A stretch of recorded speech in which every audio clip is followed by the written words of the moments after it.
जी हजरात, welcome back. Welcome to lecture 5 of audit and assurance. हमने पिछले लेक्चर में जहां बात खत्म की थी वो थी प्रोफेशनल जजमेंट। वहीं से बात का आगाज करते हैं। सबसे पहले मैं उस पैराग्राफ को एक बार दोबारा पढ़ता हूं जो लेक्चर 4 के बिल्कुल आखिर में हमने आपको डिक्टेट करवाया था। इट्स अ माइंडसेट और thought process to be exercise by the external auditor throughout the audit. जब भी लेक्चर में आएगा थ्रू आउट द ऑडिट। कितनी बातें कर रहा हूं? 3। पूरी क्लास कितनी बातें कर रहा हूं?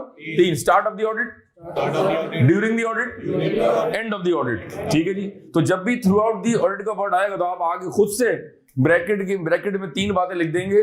Start of the audit, comma, during the audit और at the end of the audit. ठीक है। And this professional judgement is essential on matters relating to items that involve estimate and judgements. Client ने asset purchase किया है, client ने inventory purchase की है, यहां जजमेंट कम एक्सरसाइज होगी। लेकिन अगर कहीं एनआरबी टेस्टिंग हो रही है, कहीं फेयर वैल्यू की डिटरमिनेशन आ रही है, कोई एस्टिमेट इन्वॉल्व हो जाएगा तो वहां क्लाइंट की भी और इन टर्न हमारी भी जो प्रोफेशनल जजमेंट है वो फिर बढ़ जाएगी। हर एरिया में हो सकता है जजमेंट एक्सरसाइज ना हो रही हो, कुछ एरियाज में जजमेंट एक्सरसाइज हो रही होगी और कहीं पे जजमेंट एक्सरसाइज ज्यादा हो रही होगी। ठीक है जी। डिपेंडिंग आप P and L balance sheet में किस आइटम की बात कर रहे हैं। This judgment is obtained by past experience of conducting various audits and by qualification obtained. जब मेरा ऑडिट का पहला बैच था, जब मैंने जिंदगी में पहली बार ऑडिट पढ़ाया था, I think it was back in 2002, जून 2002 में मैंने अपना एग्जाम दिया था। जब मैं बहुत छोटा हुआ करता था, क्यूट सा हुआ करता था। 2002 में मैंने एग्जाम दिया जून में, और दिसंबर में मैंने पढ़ाना शुरू कर दिया था। अब वो जजमेंट, उस वक्त मेरे नॉलेज, उस वक्त मेरा तजर्बा और आज कहां पहला बैच और कहां 234वां या 35वां बैच, फर्क होगा। इसका मतलब है ओवर द इयर्स पढ़ाते पढ़ाते पढ़ाते एक्सपीरियंस आता चला गया। आपके साथ भी यही होगा।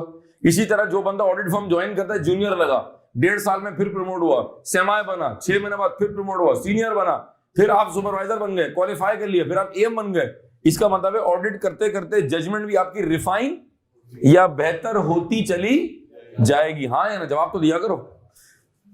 Eye contact is very important, और आई कॉन्टेक्ट से लगेगा आप बात पिक कर रहे हैं। डोंट लुक मी, आप मुझे ऐसे देख नहीं मेरे। अब मुझे जज नहीं हो रहा कि आप समझ रहे नहीं समझ रहे बारह। ठीक है। थोड़े अजीब से माइंड नहीं कीजिएगा आप लोग।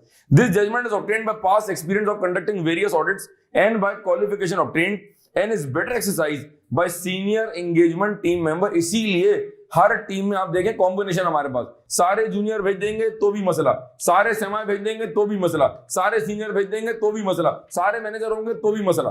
फिर काम कौन करेगा? रिव्यू कौन करेगा? लिहाजा हायरार्की क्या है? जूनियर से लेके आखिर में आ रहा है engagement partner. Ultimately report sign करने की जिम्मेदारी किसकी है?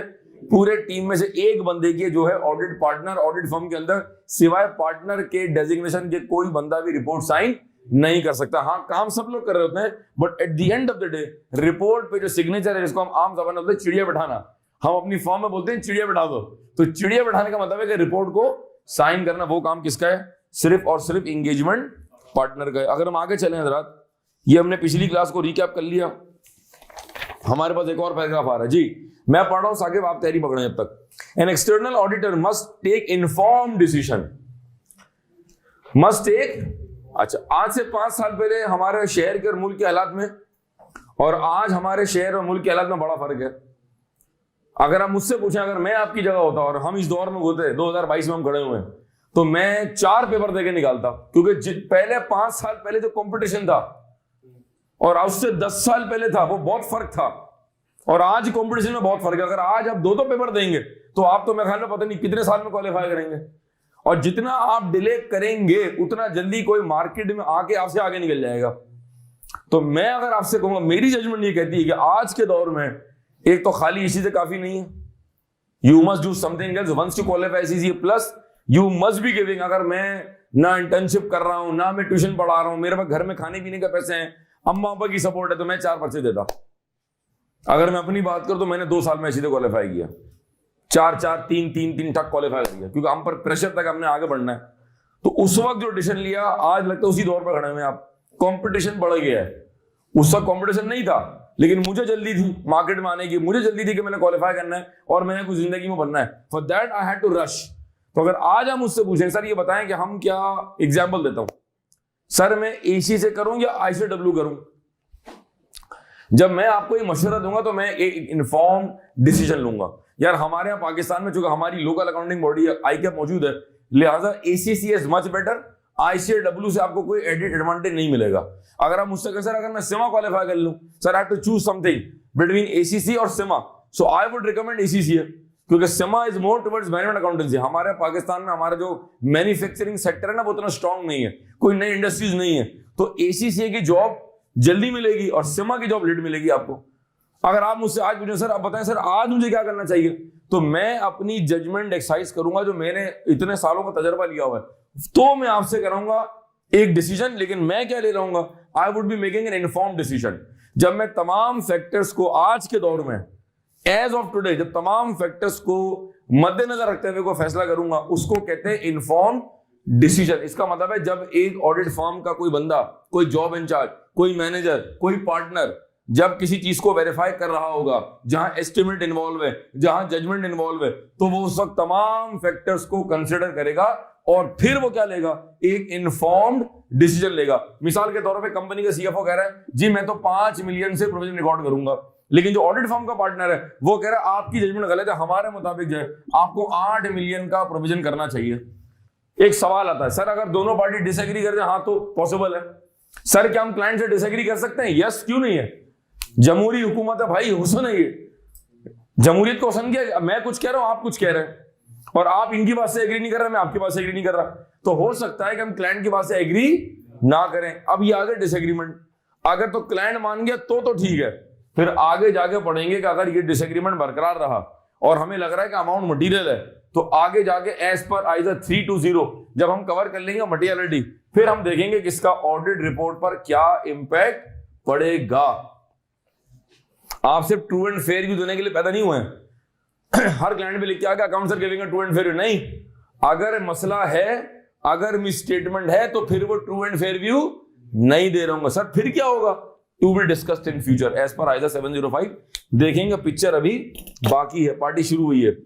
An external auditor must take informed decision about the course of action to be followed by him on the basis of relevant training, जो आपने आर्टिकलशिप में हासिल की फर्म के अंदर, नॉलेज एंड एक्सपीरियंस कहां से आए, वो training in the firm and performing audit for various clients and keeping in view the guidance provided by auditing and accounting standard. लेकिन जजमेंट हर तरह से आ रही है, जजमेंट हर तरह से आ रही है। अगर आप मुझसे कहें सर आपके पास जजमेंट कहां से आई है, बेटा हमने आटे डाल के ना भाव देखा हुआ है, और जब हमने कॉलेज खोला KNS 2007 में, तो मैं उससे पहले 5 साल ऑलरेडी कहीं टीचिंग कर रहा था, मुझे चीजों का पता था।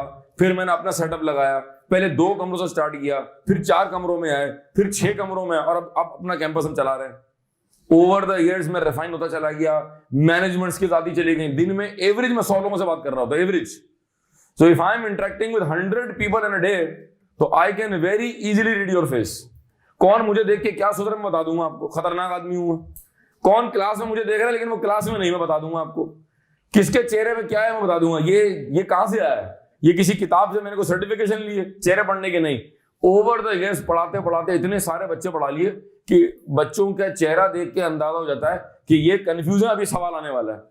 और जहां मैं देखता हूं ये सवाल आएगा, 5 सेकंड बाद सर एक सवाल है आपसे, और अच्छा आपको जरूरत ही नहीं पड़ेगी सवाल पूछने की, क्योंकि मुझे पता है कि आप कहां अटकेंगे। ओवर द इयर्स पढ़ा के आइडिया हो गया कि ये लाइन आपको समझ नहीं आई होगी, तो मैं कोशिश करता हूं कि आपके पूछने से पहले मैं वो चीज खुद ही एड्रेस कर लूं। ये रातों रात नहीं होगा, it will take a lot of time, तजर्बा हासिल करना पड़ेगा। You start from 2021 and then you work hard, और 29-30 में once you reach that age, तो 8-10 साल के बाद आप उस लेवल पे होंगे जहां आप मैनेजमेंट रोल में होंगे, जहां आपके पास टीम में 15 लोग काम कर रहे होंगे। It is difficult to lead the team. दुनिया का सबसे बड़ा जो आजकल मसला है ना, वो है पीपल मैनेजमेंट। हर बंदे का अपना एटीट्यूड है, हर बंदे का अपना मिजाज है। एक टीम में पॉजिटिव है, एक टीम में नेगेटिव है, एक बंदा बहुत बोलता है, एक बंदा इंट्रोवर्ट है, एक बंदा एक्सट्रोवर्ट है। तो ये पूरी टीम को लेकर चलने के लिए रोजाना की बेस पर मैं अपनी जजमेंट एक्सरसाइज कर रहा होता हूं। बहरहाल ठीक है जी, बात से बात निकली। Professional judgment must be exercise throughout the audit and must be appropriately documented. Simple बात हो रही है। अगर कभी आपने अपनी घर में अम्मी को या बहन को या भाभी को या किसी को अगर कुकिंग करते हुए देखा है, I observe lot of times कि मेरी अम्मी खाना बना रही है, एकदम से आपने हल्का सा ऐसे चख लिया। या अगर आपने कभी पठान के ढाबे के ऊपर उसको चाय बनाते हुए देखा है, और वो चाय उबल रही है, उसने ऐसे हाथ में निकाला और ऐसे चखा, और फिर उसने और चीनी डाली, ये उसकी जजमेंट है। तो ऑब्जर्व करें आपके अतराफ में लोग जजमेंट एक्सरसाइज कर रहे हैं, आपकी अम्मी कह रही है हाँ मसाला ठीक लग रहा है, अब एज पर अम्मी वो मसाला ठीक है, नमक भी ठीक है, और जब खाने के टेबल पर आया तो अब्बू कह रहे बेटा क्या बेगम क्या मसाला भूल गई हो गया, ये खाने में नमक तेज कैसे हो गया, अब जजमेंट गलत हो गई। रमजान में होता है ऐसा, बहुत सारे घरों में इफ्तार फटा हो रहा होता है, अब अम्मी चीख रही का भाई मैं तो रोजे में थी, मुझे क्या पता मसाला कैसा था, अब्बा कह रहे हैं यार सारा मजा खराब हो गया। समझ रहे मेरी बात? तो ये जो हमारे घर में किचन में हो रहा है वो भी क्या है, it's also exercise of professional judgment. अब मैं मिसाल देता हूं, अगर वो अम्मी या जो भी घर में खाना बना रहा है अगर वो कुकिंग में से जजमेंट निकाल दे तो क्या खाने के बदमजा होने का रिस्क बढ़ जाएगा कम हो जाएगा? बढ़ जाएगा। ऐसा है। इसका मतलब है इसी तरह हम जो कॉन्सेप्ट पढ़ने जा रहे हैं वो क्या है? प्रोफेशनल। मैं एक बात करता हूं, पंच लाइन। अच्छा मैंने एक बात ना 10 मिनट समझाई, थ्योरी है ना, मुझे बोलना पड़ेगा, आपको हिलाना पड़ेगा थोड़ा सा। मैं कह रहा हूं कि अगर मैं 15 मिनट की तकरीर के बाद अगर मैं एक जुमला कह दूं और वो आप पिक कर लो तो कैसा रहेगा? Every concept as a punch line. तो मैं आप पंच लाइन बता रहा हूं, अगर मैं ऑडिट में से जजमेंट निकाल दूं, अगर आज हम ऑडिट में से जजमेंट निकाल लें, बात जब मैं आपको देखूं तो बात क्या करें, अगर मैं जजमेंट तो ऑडिट करना या हमारा जो रिस्क है वो बढ़ जाएगा कम हो जाएगा? बढ़ जाएगा। इसका मतलब है ऑडिट में judgment has to be exercise. और जितना बंदा सीनियर होगा उसकी जजमेंट उतनी। अब आप अक्सर अपने भाई बहन से कह रहे हैं बेटा तुझे क्या पता, मैं तुझसे बड़ी हूं ना, मैं तुझसे बड़ा हूं ना। वालिदैन क्या बोल रहे होते हैं? अक्सर पेरेंट्स सुना के मार देते हैं, बेटा जितने तुम्हारे बाल है ना उतना हमारा तजर्बा है। अच्छा भाई ये तो 500 है तो आपका 500 साल के हैं, ये हम बोलते नहीं, सुन लेते चुपचाप। बेटा तुम तो रहने दो, जितने ये बाल धूप में सफेद नहीं किए हमने। कभी अब्बा पॉइंट मार रहे हैं, कभी अम्मा पॉइंट मार रही है, बंदा दिल में कह रहा है हम क्या करें अगर हम लेट पैदा हो और आप पहले पैदा होगा। भाई बात यह है कि अब्बा का जिंदगी का तजर्बा, अब्बा का और अम्मा का जिंदगी का तजर्बा, इतने लोगों से मिलना, लोगों को हैंडल करना, तो ऑब्वियसली बात है वो ओवर द इयर्स है, वो रातों रात नहीं है। और आपको भी आहिस्ता आहिस्ता ही आएगा। जल्दबाजी अच्छी चीज नहीं होती है लाइफ में। अगर आप मुझसे कोई सवाल करें सर मैंने रातों रात अचीव करना है, not possible unless you take a weapon and you go out और you start doing some drugs which is not allowed. रातों रात नहीं होगा, over the year, Aahista Aahista, एक कदम, दूसरा कदम, तीसरा कदम, एंड यू गेट सक्सेस। और उस सक्सेस की बात ही और है, यूं जाएंगे धड़म से गिरेंगे, आहिस्ता जाएंगे पहुंच जाएंगे। ठीक है जी, आगे चलते हैं। एरियाज और matters where professional judgement is used by the auditor. क्या लिखा हुआ है नीचे? कितनी बातें लिखी हुई मेरे दोस्तों? 5 है। ऊपर हेडिंग में क्या कह रहे हैं, क्या समझ क्या रहा है, मैं क्या लिखवाने जा रहा हूँ? शाबाश शाबाश बोलें जी, माशाल्लाह आवाम पूरी आज। एरियाज और matters where professional judgment use must be use by the या इज यूज बाय द, ये वो एरियाज हैं जहां जजमेंट आप एक्सरसाइज करेंगे, यूज होगी। लिखें शाबाश। जिनके पास हैंड आउट नहीं हो अलग से नोटिंग कर लें। शाबाश। 5 बातें अलग से नोट कर लें रजिस्टर में जी। जो दूर दराज इलाकों में बैठे हैं वो काइंडली आगे हैं ताकि हैंड आउट शेयर हो सके। ठीक है जी।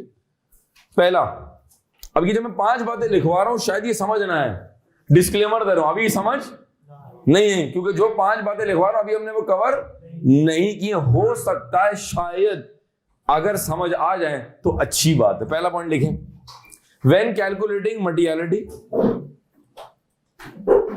व्हेन कैलकुलेटिंग मटेरियलिटी, शाबाश लिखते जाएं बस। When calculating materiality at the start of the audit. When calculating materiality at the start of the audit. When calculating materiality at the start of the audit. Number 2. When audit risk is assessed. When audit risk is assessed. ये सब आगे पढ़ने वाले हैं हम. When audit risk is assessed. When audit risk is assessed. Third. What procedures to be performed? What procedures to be performed and what should be the sample size? What procedures to be performed?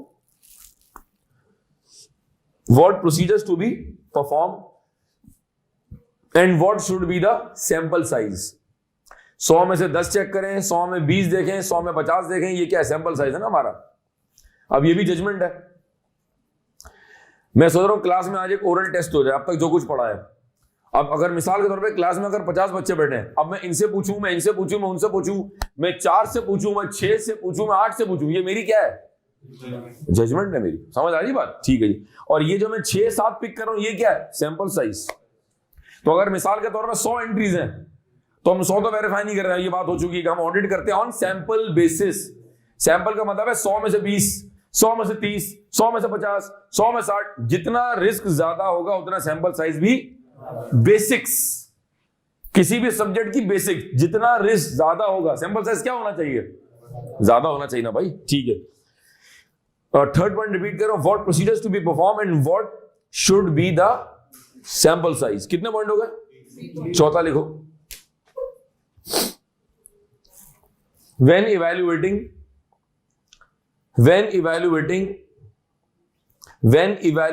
whether sufficient evidence has been obtained or not, when evaluating whether sufficient evidence has been obtained or not, when evaluating whether sufficient evidence has been obtained or not, when evaluating whether sufficient evidence has been obtained or not, when evaluating whether sufficient evidence has been obtained or not। कितने point होगा, 5 वाले को शाबाश। When drawing conclusions about the reasonableness, when drawing conclusions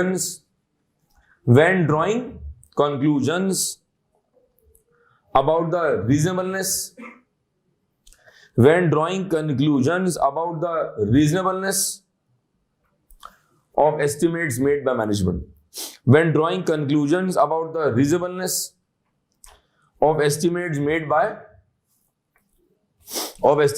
by management। ठीक हो गया।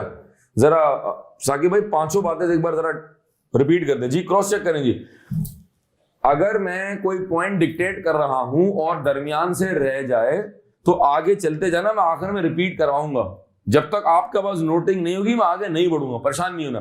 मेरी class में ना रूल ऑफ थंब याद रखो, जब तक का हर बच्चा नोट नहीं कर लेगा ना मैं आगे नहीं बढ़ूंगा। Always stay relax. फिर भी कवर नहीं हो रहा, डोंट पैनिक, लेक्चर सुनते रहे, क्लास के बाद मैं लिखवा दूंगा आपको, टेंशन नहीं। समझ आई बात, आप डिस्ट्रैक्ट हो जाते हैं। अच्छा पता ना क्या लिखा, अच्छा अब मैं समझा रहा हूं, आप दाएं बाएं देख रहे हैं। थ्योरी का पेपर है, कम टाइम में बहुत कुछ कवर करना है, तो बिल्कुल फोकस करेंगे और हाई अलर्ट पे रहेंगे।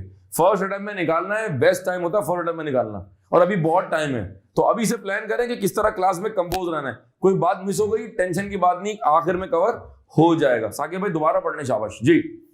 When calculating materiality at the start of the audit, ठीक है, थोड़ा और लाउड हो जाओ जी। when audit risk is assessed, ठीक है, what procedures to be performed and what should be the sample size, ठीक है, when evaluating whether sufficient evidence has been obtained or not, when drawing conclusions about reasonableness of estimates made by management। ठीक हो गया। अच्छा अगर आप नीचे देखेंगे डब्बे का बाद लिखा हुआ है क्वेश्चन, नजर आ रहा है क्वेश्चन, जवाब दे दें भाई। जी आपके जवाब में दम नहीं है, फिर बगैर नाश्ते के आ गए आप लोग हैं। लिखा हुआ QS, ठीक है लिखें। अब मैं बता रहा हूं कि एग्जाम में इस पर सवाल कैसे आ सकता है, लिखो शाबाश। आप जितना मुस्कुराएंगे, जितना एक्टिव होंगे ना, फिर देखें मेरा इनपुट कैसे आएगा। आप यूं बैठेंगे ना तो मेरा इनपुट कुछ, आप यूं देखेंगे ना तो मैं कुछ और ही एकदम आगे चला जाऊंगा जिंदगी में। तो थोड़ा सा मुस्कुराना जरूरी है, ठीक है, अच्छी बात है, मुस्कुराया करें। पूरी कॉम डिप्रेशन में चली गई ना जी। लिखे क्वेश्चन कैसा आएगा इसका। Briefly discuss the concept of professional judgment in the context of, briefly explain the concept of, जो बच्चे LMS पेपर आप भी नोट करेंगे शाबाश। Briefly explain the concept of professional judgment in the context of external audit. Briefly explain the concept of professional judgment in the context of external audit. In the context of external audit. ठीक है, इसी सवाल को पूछने का एक और तरीका, ठीक है, लिखें शाबाश। क्वेश्चन नंबर 2 होगा ना, briefly discuss the concept of professional judgment. ये क्वेश्चन नंबर 2 है।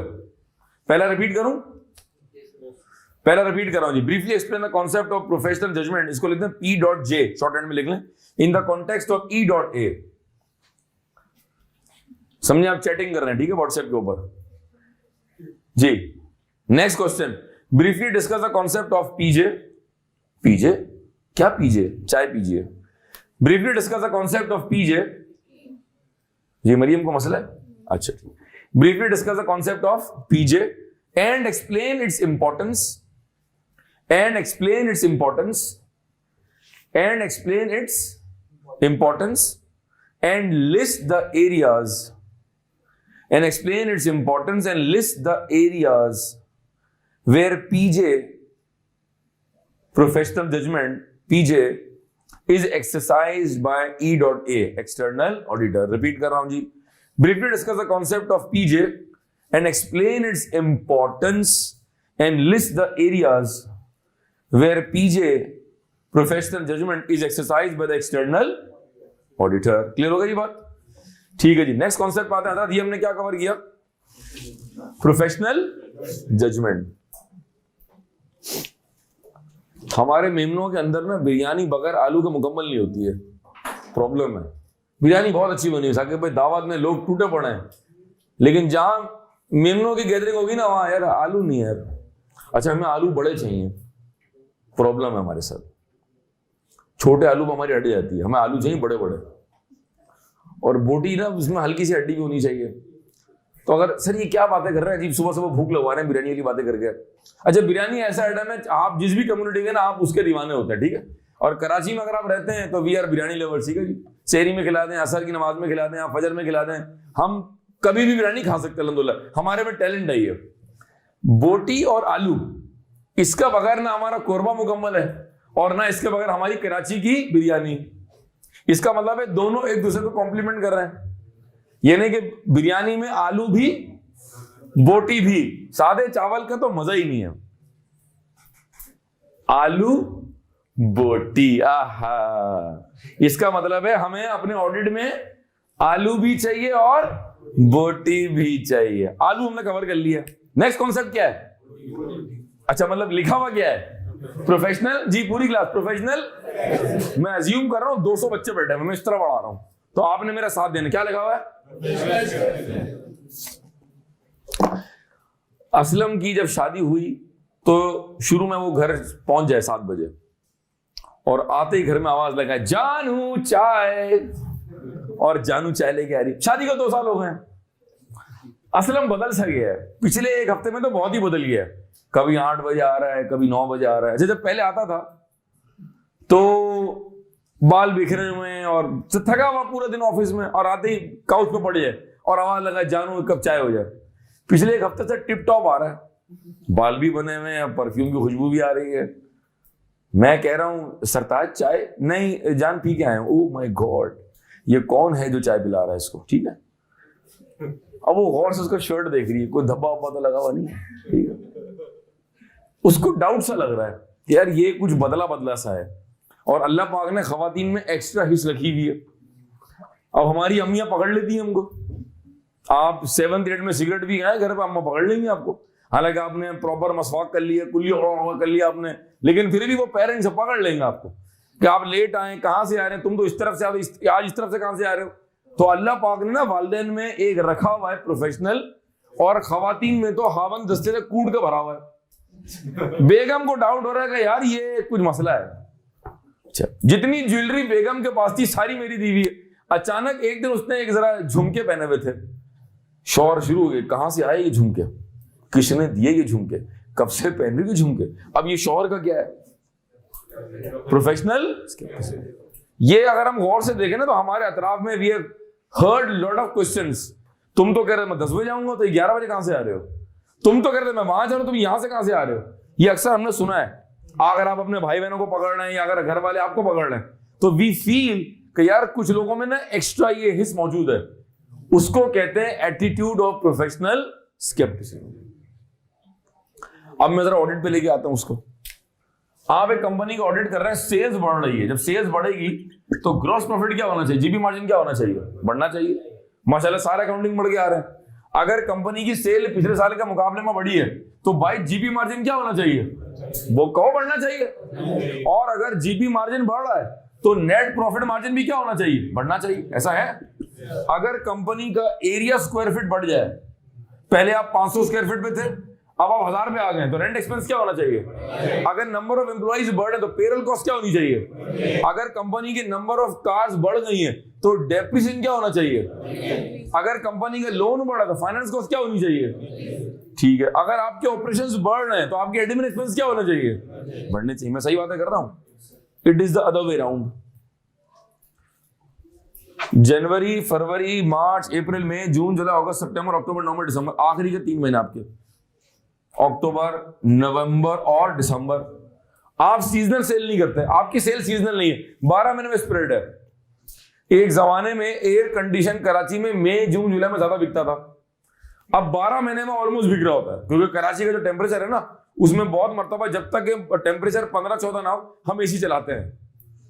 एक जमाने में कराची में आइसक्रीम की सेल बढ़ती थी मई जून जुलाई में, आज हम सर्दी में आइसक्रीम खा रहे हैं। कराची है ना, हम लोग जियाले हैं भाई के हम लोग यार, हमें तो दिसंबर में गोला गंडा चाहिए दोराजी जाके खाने के लिए, ऐसा ही ना भाई। जो लोग लाहौर इस्लामाबाद के भाई हम क्या करें, हमें गोला गंडा चाहिए भाई। एक जमाने में कुछ चीजों की सीजनल सेल थी, आज भी होगी, लेकिन बहुत सारी प्रोडक्ट्स की जो सेल है वो 12 महीने में स्प्रेड होगी।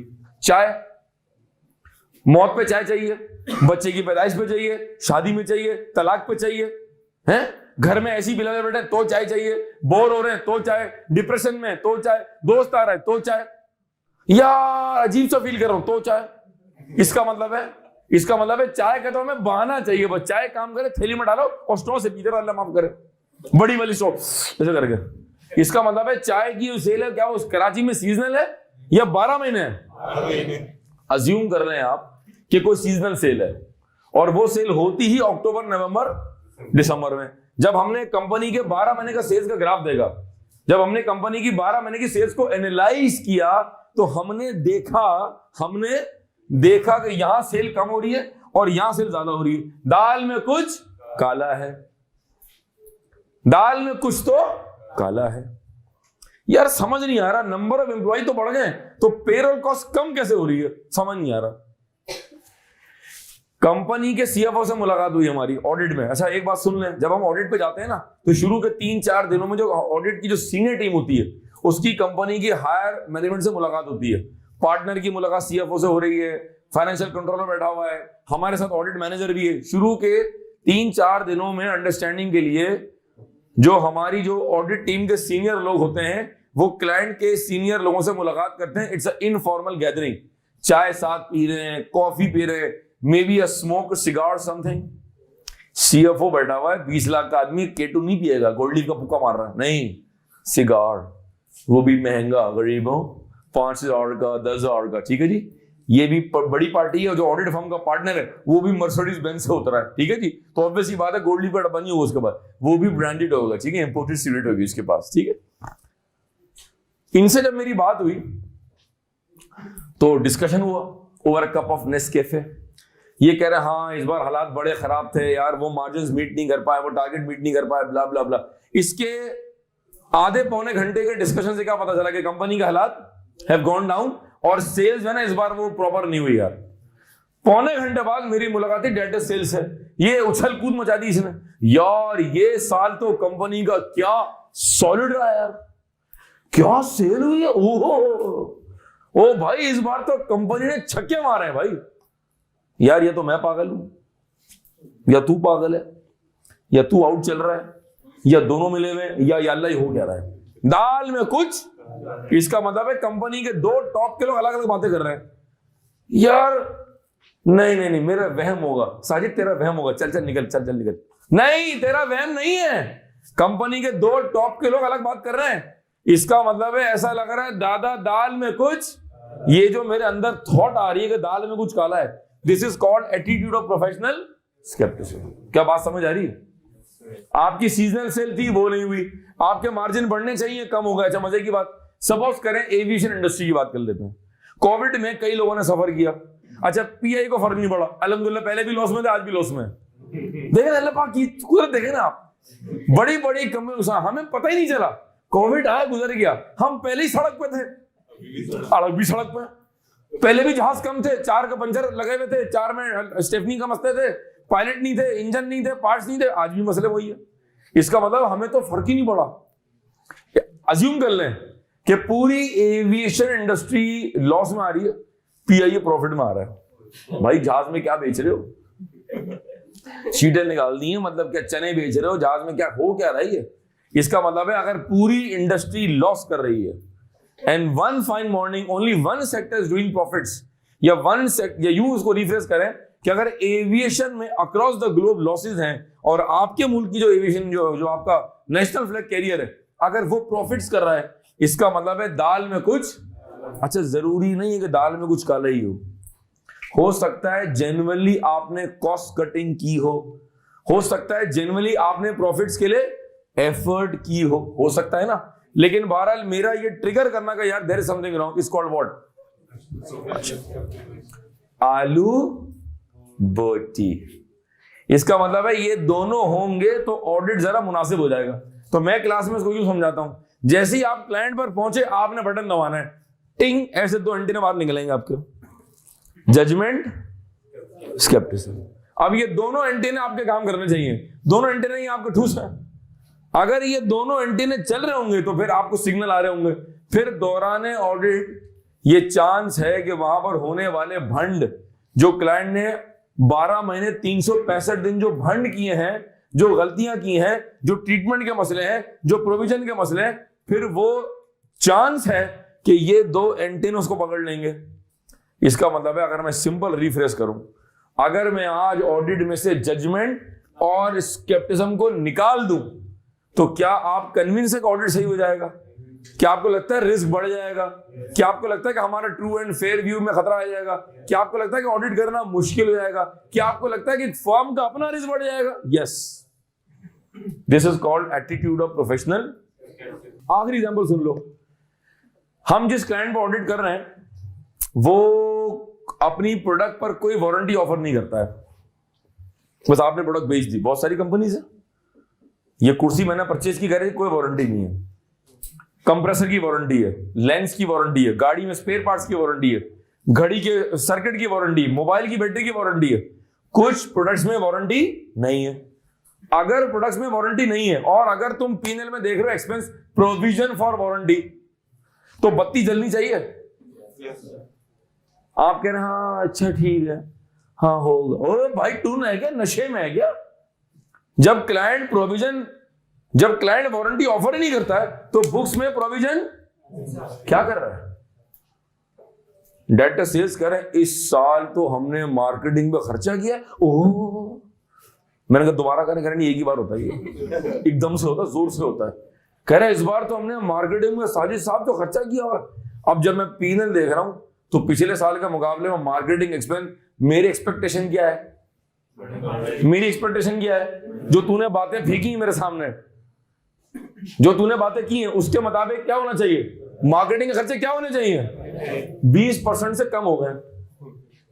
या तो तू ठीक नहीं है मेंटली, या मेरी आंखों में मोती आ गया, या जो मैं P&L देख रहा हूं वो ठीक नहीं है। दादा कुछ तो, अब ये जो दादा को फीलिंग आ रही है ना कि कुछ तो, ये दादा की क्या है? Attitude of professional. एंड्रॉइड बातें शाबाश, ठीक है जी। ये इतनी सारी एग्जांपल्स क्यों दिए हैं? जो अच्छी लग रही है पकड़ लो, बात समझ जाओ भाई, ठीक है जी। अच्छा जी आगे चलते हैं हजरात।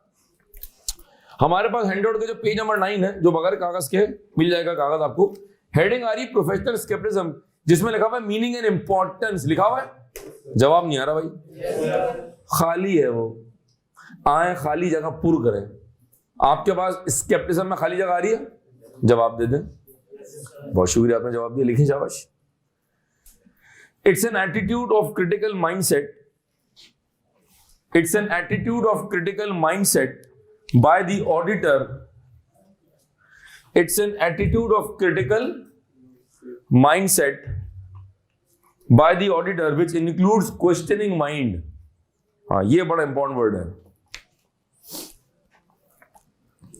It's an attitude of critical mindset by the auditor which includes questioning mind and questioning contradictory evidence and questioning contradictory evidence and questioning contradictory evidence। आप कुछ कह रहे हैं, वो कुछ कह रहे हैं, ये आपस में क्या हो गया? एविडेंस हो गया ना। आपने घर जाती जोर से आवाज लगाई, हाँ भाई खाने में क्या बना है? तो बहन ने कहा आज अम्मी ने प्रॉन मसाला बनाया है। आपने कहा गुड़िया, अम्मी थैंक यू। अम्मी ने कहा बेटा मैं तो टिंडे बनाया आज। अब ये घर में दो तरफ से क्या आ रहा है? कॉन्ट्राडिक्टरी एविडेंस, ठीक है जी। फिर अब्बू की आवाज आई, दोनों झूठ बोल रहे हैं, कुछ नहीं बनाया हुआ है। ये एक अजीब सा एविडेंस है हमारा, ठीक है। अब्बू ने कहा इग्नोर कर दें उसको। It's an attitude of critical mindset bye the auditor which includes questioning mind and questioning contradictory evidence and the reliability of documents ये पूरा जुमला लिख लेंगे तो एक मतलब बन जाएगा, पूरा फ्लो बन जाएगा इसका। अभी लिखते जाएं। And the reliability of documents and responses to the inquiries and responses to the inquiries and responses to the inquiries and other information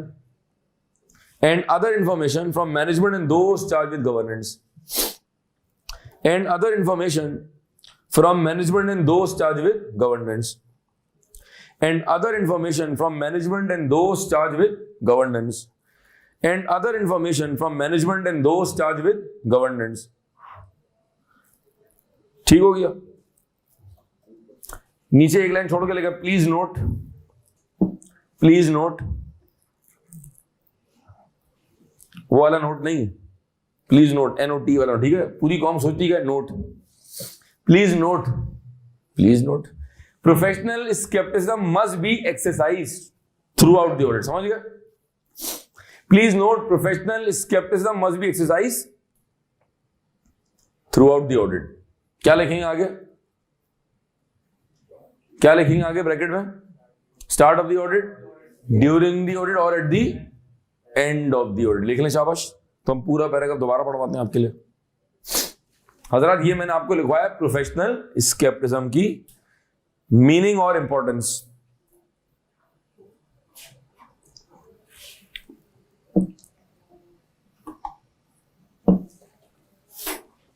Start of the audit, during the audit or at the end of the audit। आगे जरा दोबारा पढ़ लेंगे शाबाश जी। हजरत cross check करेंगे जी। It's an attitude of critical mindset by the auditor which includes questioning mind and questioning contradicting evidence and the reliability of documents and responses to the inquiries and other information from management and those charged with governance। Please note, professional skepticism should be exercised throughout the audit, start, during and at the end of the audit। ठीक है।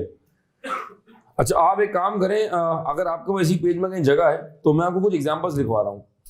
अगर आप लिख लें, जहां लिखा ना question नीचे लिखा हुआ देखें, इसी पेज में देखें नीचे आ रहा है क्वेश्चन 1 2 आ रहा है, वहां पर आप प्रोफेशनल स्केप्टिसिज्म की एग्जांपल्स नोट कर लो ताकि घर में आप रिवाइज कर सको। लिखो शाबाश। अभी मैं आपको एग्जांपल बहुत ही लिखवा रहा हूं, छोटी छोटी सी क्यूट क्यूट सी, ताकि आप घर में पढ़ें और आपको कॉन्सेप्ट रिवाइज हो जाए। लिखो पहले example. Sales has increase by 40% as compare to last year. Sales has increase as compare to 40% from last year.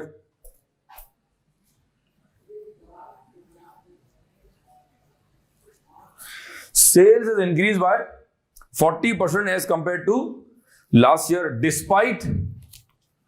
despite of the fact that no new product was launched। Sales has increased by 40% as compared to last year, despite of the fact that no new product was launched।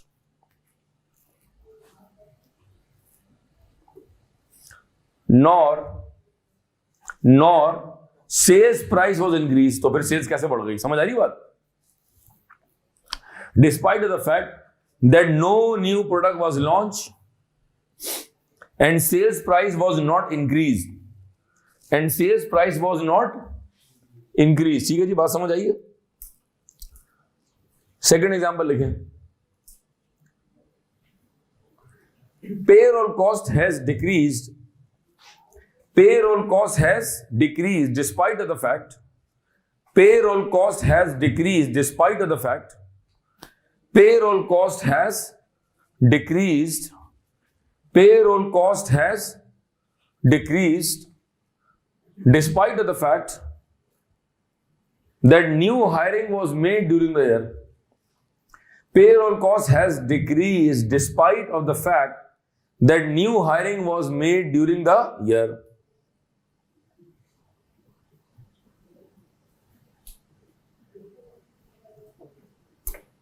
समझ आ रहा है कुछ? Third लिखें।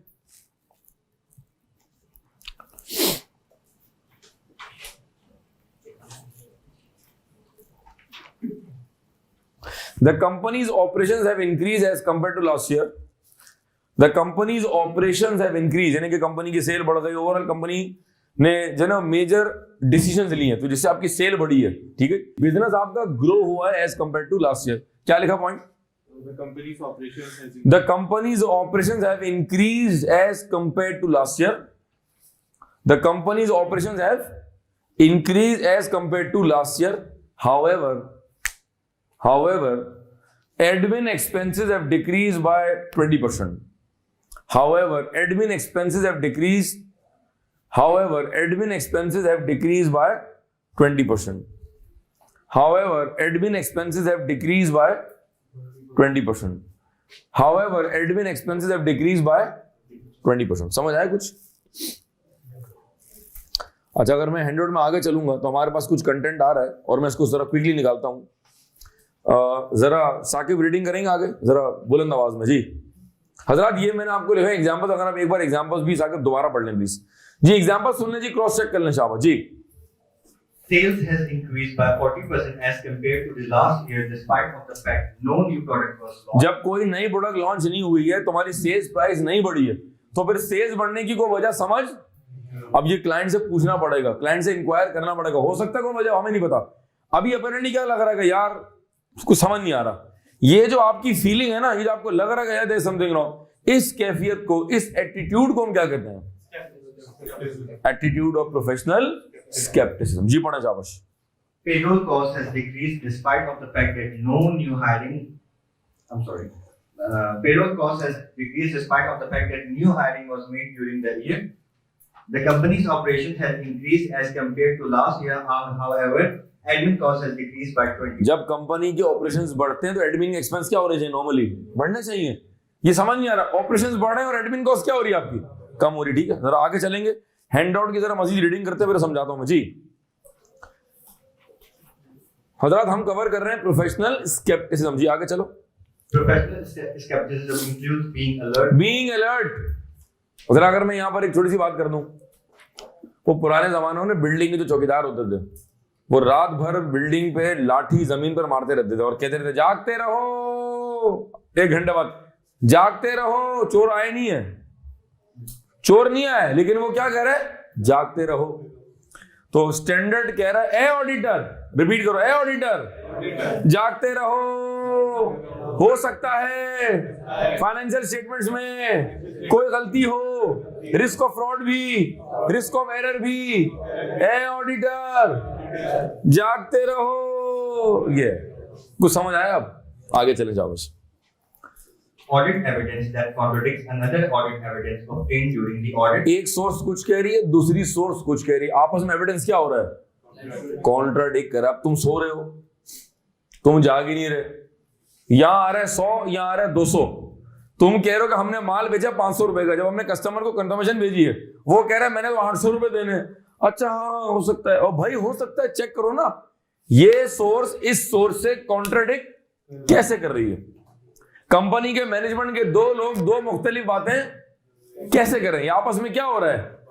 Contradict. और आपके antennae नीचे गिरे हुए, आप टून है, इसका मतलब है आपके सामने से फ्रॉड जा रहा है और आप फिर आप फंस जाएंगे। फिर आपने रिपोर्ट साइन कर दी। अब मैं फास्ट फॉरवर्ड कर रहा हूं, आपने चीजें ओवरलुक की हैं, आपने भंड मारा है, आपसे इग्नोरेंस हुई है। अब अगर फ्यूचर में, अगर मिसाल दे रहा हूं मैं, आपने रिपोर्ट साइन कर दी और कल को कोई किसी स्टेक होल्डर ने, किसी बैंक ने या कहीं मंजर आम पे आ गए जी अकाउंट्स में 2 नंबरी है, तो अगर अकाउंट्स की 2 नंबरी पर if management is caught, then external auditor will also be called upon a question. फिर आपसे भी सवाल जवाब होंगे, फिर आपका भी एविडेंस देखा जाएगा और फिर अगर वहां साबित हो गया जी आपने ओवरलुक कर दिया तो आप पर भी लायबिलिटी आ सकती है। हमारे लोकल लॉज में एक्सटर्नल ऑडिटर पर सिविल लायबिलिटी भी है और क्रिमिनल लायबिलिटी भी है। प्रोफेशन बड़ा ल्यूक्रेटिव है, बड़ा फैंसी लगता है, बड़ा इसके पर्क्स एंड बेनिफिट्स हैं, बट इसका दूसरा साइड भी थोड़ा खतरनाक है। जी आगे चलें शाबाश। Information that brings into question the reliability of documents and responses to inquiries to be used as audit evidence. ये पॉइंट दोबारा पढ़ें जरा। Information that brings into question the reliability of documents and responses to inquiries to be used as audit evidence. मुझे कागज देख के लग रहा है जाली है ये, मुझे कागज देख के लग रहा है ये कागज जाली है। आप कभी अगर आपका बैंक में नोट जमा कराने का या करेंसी, अगर आपने कोई जो है ना वो चेक आपने कैश करा है और अगर आपको कभी इत्तेफाक हो और अगर कभी आपने बैंक में जो उस तरह बंदे बैठ के नोट की गड्डी गिनते हैं, अगर आपने गौर से देखा हो कि उनके नोट गिनने की स्पीड क्या होती है, नोट भी गिन रहा है, बैंक को देख भी रहा है, आपसे खरीद भी पूछ रहा है, अरे भाई क्या कर रहा है, ओ भाई रोज का काम ही उसका ही, जिंदगी में पैदा ही नोट गिनने के लिए हुआ है। अचानक से एक नोट बाहर आ गया, जाली है, आप और मैं नहीं पकड़ सकते। We are not trained for that. ये उसका स्केप्टिसिज्म था कि सारी नोट जाली है, चेक कर लें। जब उसने मशीन में उसको लटाया तो नोट वाकई में जाली था। बात समझ आ रही है? तो अगर मिसाल के तौर पे आप ऑडिट कर रहे हो और आपने 6-8 कागज देख लिए तो हो सकता है कि 90 कागज पे आके तुम रुक जाओ, यार ये कुछ समझ नहीं आ रहा। पिछले वाले कागज में जो क्लाइंट का लेटर हेड था वो तो उसमें लोगो यहाँ आ रहा था, ये अचानक से लोगो यहाँ कैसे आ गया? ये साइन तो सीएफओ को यहाँ आता था रेड पेन से, ये अचानक से दरमियान में काला पेन क्यों हो गया? हो सकता है जेन्युइन हो, लेकिन अपेरेंटली मुझे क्या लग रहा है इस वक्त? डाउट। ये क्या है? Attitude of professional. कुछ समझ आ रहा है भाई? जी आगे चलें। Conditions that may indicate possible fraud, intentional mistakes and errors. ठीक है, condition that may indicate possible fraud, इसकी बात मैं कर चुका हूं। अचानक से सेल बढ़ गई, अचानक से सेल कम हो गई, रातों रात एकदम कंपनी प्रॉफिट पे चली गई और रातों रात एकदम से पिछले साल के मुकाबले में प्रॉफिट कम हो गया, ये सब क्या है? कंडीशन दैट मे इंडिकेट क्या? जवाब दें भाई। हाँ, आप बोलेंगे नहीं तो मसला खराब हो जाएगा थोड़ा सा। जी आगे चलें। Auditor wants to reduce the risk of overlooking unusual circumstances using inappropriate assumptions. The auditor cannot be expected. आप कहीं और चले गए, आपने बीच के लाइन मिस कर दी, दोबारा पढ़ें। Maintaining professional skepticism throughout the audit is necessary. Dash में क्या लिखेंगे आप, जो हमेशा लिखते आ रहे हैं, स्टार्ट, ड्यूरिंग और एट दी। हाँ, आप दोबारा पढ़ें। Maintaining professional skepticism throughout the audit is necessary if the auditor wants to reduce the risk. हाँ, अगर आप चाहते हैं कि ये जो दो चीजें नीचे दी हुई हैं, अगर आप चाहते हैं कि जो नीचे 2 बुलेट्स दिए हुए हैं इसका रिस्क कम हो जाए, अगर आप चाहते हैं कि नीचे जो 2 बुलेट्स दिए हुए उसका रिस्क कम हो जाए, तो फिर आपको क्या करना पड़ेगा? आपको attitude of professional scepticism maintain करना पड़ेगा। कौन सी 2 चीजें? Overlooking unusual circumstances. What are unusual circumstances? अभी बात हुई है काफी सारी। सेल का पिछले साल का मुकाबले में 40% जो बढ़ जाना is what? Usual unusual. Rent expense का एकदम से बढ़ जाना, यूजुअल अनयूजुअल। आगे चलें। Using inappropriate assumptions. Using inappropriate assumption. पिछले साल था प्रोविजन फॉर वारंटी 1 लाख रुपए, इस बार आ रहा है प्रोविजन फॉर वारंटी 10 लाख रुपए है। अचानक से क्या हो गया? इसकी मिसाल देता हूं मैं आम जबान के अंदर। आप रोजाना अम्मी से 200 रुपए मांगते हैं, अम्मी 200 रुपए दे दें।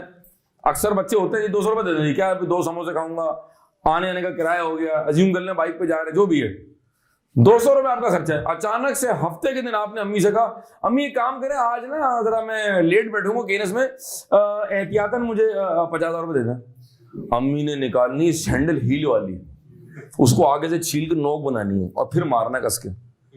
यार 200 रुपए लेता 50,000 की चीज के।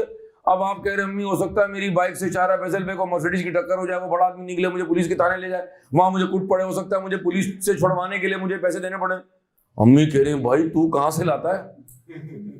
वो कह रहा अम्मी मैं क्या करूं, हाँ आप सही कह रही हैं, थोड़ा ज्यादा हो गया, I was just making a wrong assumption. ये जो लंबी लंबी तू फेंक रहा है और इस चक्कर में कि तुझे मिल जाए 50,000 रुपए, ये is it a normal assumption और एन एबनॉर्मल असम्पशन? पॉइंट दोबारा पढ़ें क्या लिखा हुआ है। इनअप्रोप्रिएट असम्पशन, अचानक से प्रोविजन को इन्फ्लेट कर देना, अचानक से एक ऐसी असम्पशन लेना जो कि नॉर्मल हालत में नहीं ली जाती। इसके पीछे मकसद क्या है? आप जानबूझ के प्रॉफिट क्या कर रहे हैं? जब मैं प्रोविजन बढ़ाऊंगा तो एंट्री क्या बढ़ेगी? P and debit, provision credit, तो मेरा एक्सपेंस क्या हो जाएगा, तो मेरा प्रॉफिट क्या हो जाएगा। इसका मतलब है मैं प्रोविजन से खिलवाड़ करके ऊपर नीचे करके प्रॉफिट को मैनिपुलेट कर सकता हूं। इसीलिए आपसे कह रहा है जागते रहो। ठीक है जी, आगे चलें। The auditor cannot be expected to disregard. अच्छा, ये आखिरी पैरा 1 मिनट के लिए छोड़ दें और अब तक जो कुछ हमने पढ़ा इसको एक बार रिकैप कर लें। शाबाश जी हजरत, आखिरी पैरा मैंने छुड़वा दिया फिलहाल। अब तक हमने स्केप्टिज्म में जो कुछ पढ़ा है इसको एक बार दोबारा पढ़ें and will move forward. Ji Hazrat, let's move forward. हमने कवर किया कॉन्सेप्ट ऑफ जजमेंट और फिर हमने कवर किया कॉन्सेप्ट ऑफ प्रोफेशनल स्केप्टिसिज्म। आगे बढ़ते हैं और अब पढ़ने जा रहे हैं स्कोप ऑफ एन ऑडिट। ठीक है, जब आप पहली क्लास में आए जब आपने पहला लेक्चर लिया तो मैंने आपको क्लियर कर दिया, देखिए हमारा ऑडिट पढ़ने का स्कोप क्या है। हमारे पास किताब मौजूद है, हमारे पास एक रिवीजन किट मौजूद है, हमारे पास पास्ट पेपर मौजूद है, मैं मौजूद हूं, मेरे नोट्स हैं। अगर मैं आपसे ये कहता पहली क्लास के अंदर, हाँ मेरे लेक्चर भी सुनेंगे, मेरे हैंडआउट से भी पढ़ेंगे, वो 2 किताबें बहुत अच्छी हैं, वो भी आपने घर में पढ़नी है, वो पास्ट पेपर की किट तो बहुत अच्छी है, वो भी देख लीजिएगा, ये भी देख लीजिएगा, थोड़ी देर में क्लास में पथराव शुरू हो जाता। अबे भाई क्या क्या पढ़ेंगे भाई, कोई क्लियर तो करो। तो मैंने पहले लेक्चर में क्लियर कर दिया स्कोप। बुक की जरूरत नहीं है, किट की जरूरत नहीं है, मेरे हैंडआउट्स काफी हैं, ऑर्गेनाइज्ड हैं, सीक्वेंस में है, टॉपिक वाइज दूंगा, समझाऊंगा, एग्जाम्पल दूंगा, डायग्राम बनवाऊंगा, हैंडआउट पढ़ाऊंगा, जैसे टॉपिक खत्म पास पेपर। इस पूरे बैच में हम अप्रोक्सीमेटली कोई 150 प्लस पास पेपर्स कर रहे होंगे, जो कि थ्योरी के पेपर में बहुत काफी होते हैं। ये जुमला सुन के सुकून आता है। मैंने अपना ऑडिट के पढ़ाने का और आपके पढ़ने का स्कोप क्लियर कर दिया। अगर स्कोप क्लियर ना हो तो आप क्या चलेंगे, फिर zigzag चल रहे हो। तो हमारे ऑडिट का भी एक स्कोप है। जरा स्टार्ट करें, शाबाश जी हजरात। मैं हैंडआउट के पेज नंबर 7 पे हूं, जिसकी हेडिंग है study to sequence and basic concepts of audit. और हम इस वक्त बेसिक कॉन्सेप्ट के पार्ट 2 में हैं। हमने कवर किया कुछ देर पहले स्केप्टिज्म, और अब हम पढ़ने जा रहे हैं scope of an external audit. जी start. Scope of an external audit. The scope of an external audit is determined by the auditor having regard of the following. हाँ, अब ये 4 चीजें बता रहे, कह रहे आपके स्कोप में 4 चीजें शामिल है। पहला ISA, International Standards of Auditing. जी, ये रहा आइजा। जिस तरह हमने अकाउंटिंग के पेपर में पढ़े थे IFRS, वहां हमने पढ़े थे अकाउंटिंग स्टैंडर्ड। यहां हमारे पास है ऑडिटिंग स्टैंडर्ड्स, जिसको हम कहते हैं आइजा। क्या कहते हैं? International standards of auditing. तो जो मैं आपको बातें बता रहा हूं, ये सारी मैं आपको स्टैंडर्ड से बता रहा हूं। ये हमारे ऑडिट करने का स्कोप है। हमारे प्रोसीजर क्या होंगे, रिस्क असेसमेंट कैसे होगा, कौन से प्रोसीजर करने हैं, रिपोर्ट में क्या क्या आएगा, रिपोर्ट कैसी देंगे, उसका फॉर्मेट क्या होगा, ये सारी चीजें हमारे स्टैंडर्ड में बोले तो हमारे स्कोप में डिफाइंड है। इसको बोलते हैं इंटरनेशनल स्टैंडर्ड्स ऑफ ऑडिटिंग। आगे चलें। IFRS and IAS. IFRS and IAS, sir ये भी हमारे स्कोप में शामिल है। क्यों? ऑडिट किसका करने जा रहे हो?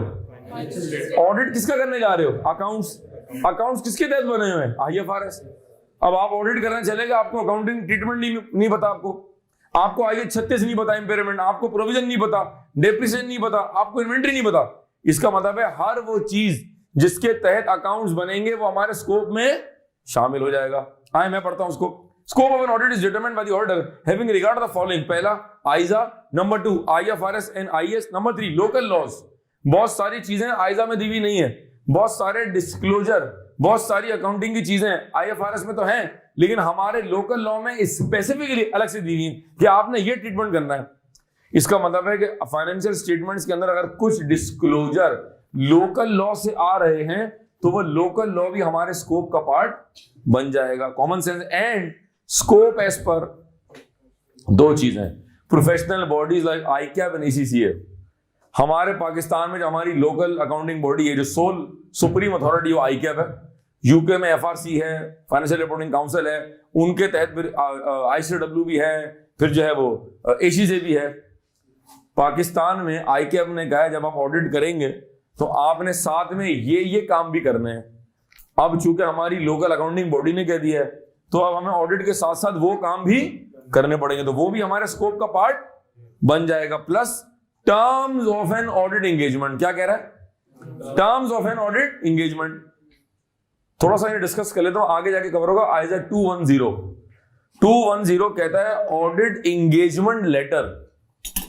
जिस तरह तुमने मेरी क्लासेस से पहले एडमिशन फॉर्म भरा, तुमने उसको पढ़ के साइन ऑफ किया, ये हमारे टर्म्स हैं।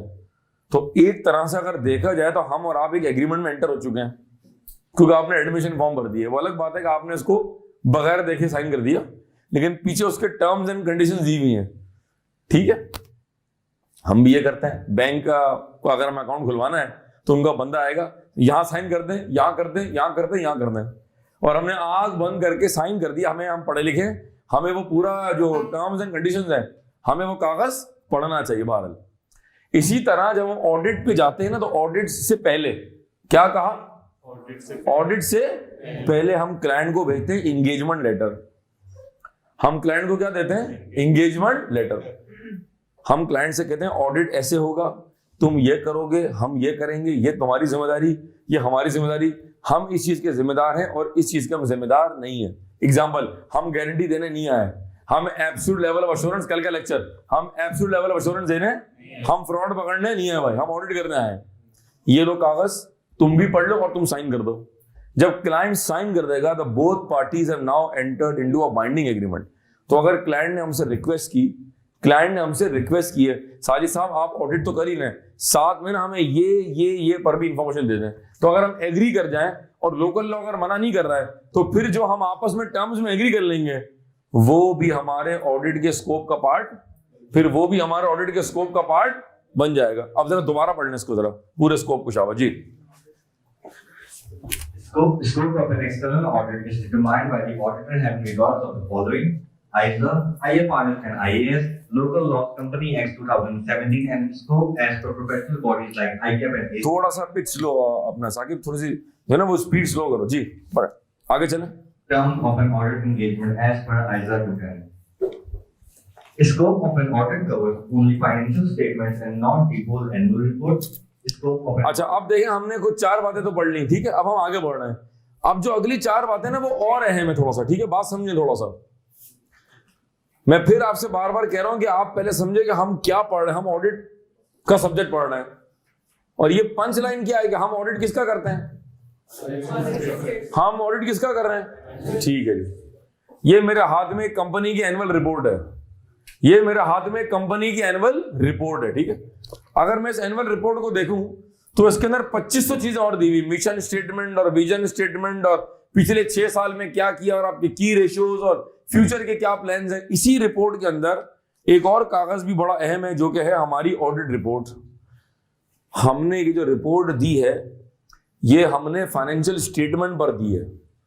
हमने इस बुकलेट के अंदर और जो कुछ इंफॉर्मेशन है हमने उस पर कोई ओपिनियन नहीं दिया है। इसका मतलब है वो हमारे स्कोप में शामिल नहीं है।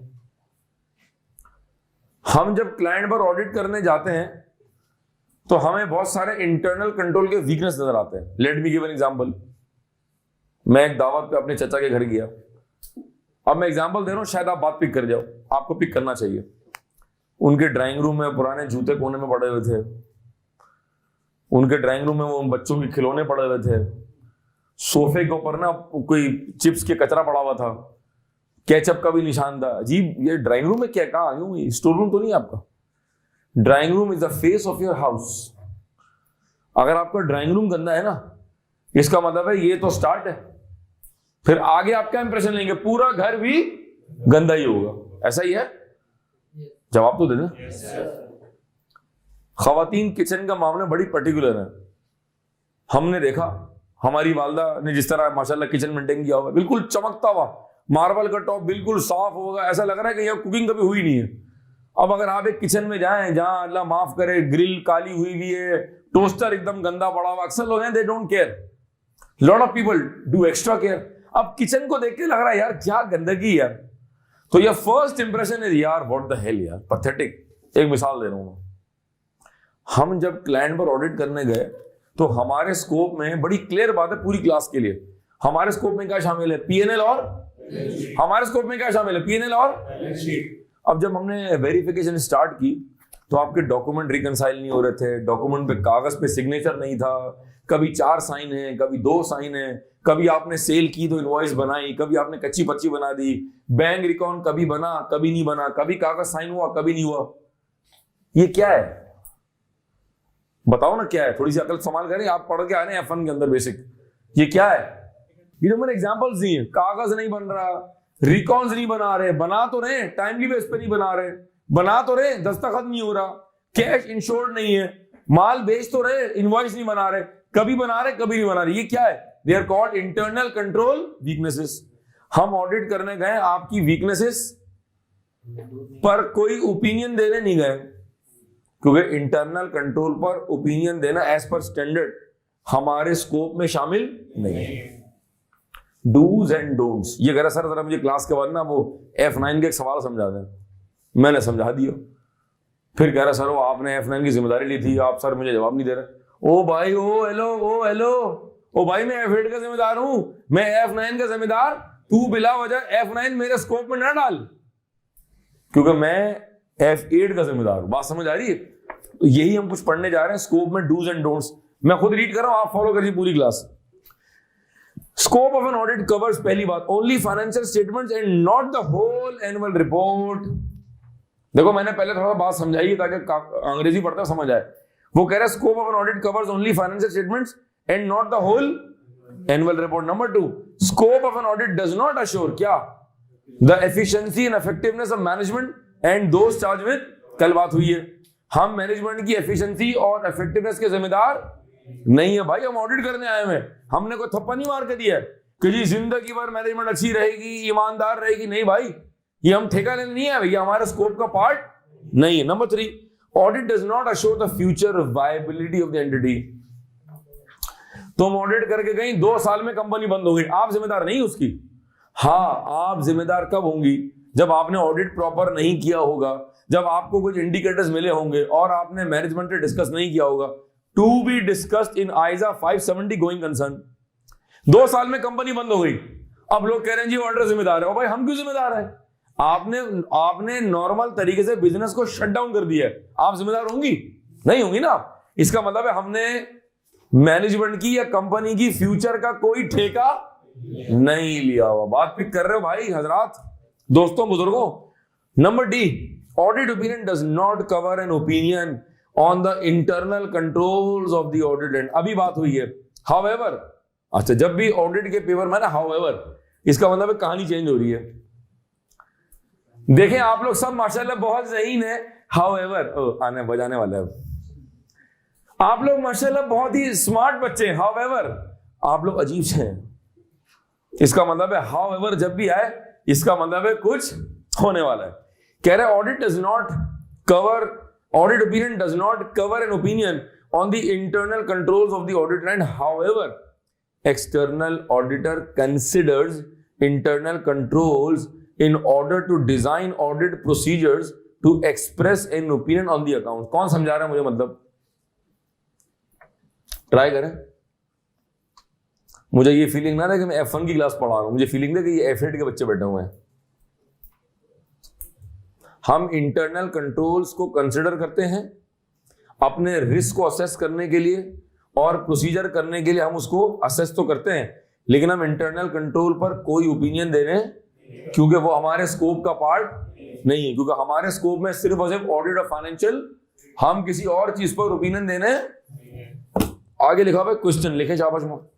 इस पे सवाल कैसे बन सकता है, लिखें शाबाश फटाफट।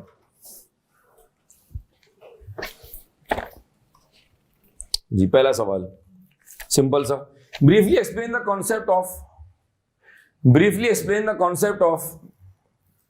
briefly explain the concept of scope of an external audit. Briefly explain the concept of scope of an external audit. Briefly explain the concept of scope of an external audit. Briefly explain the concept of scope of an external audit. Number 2,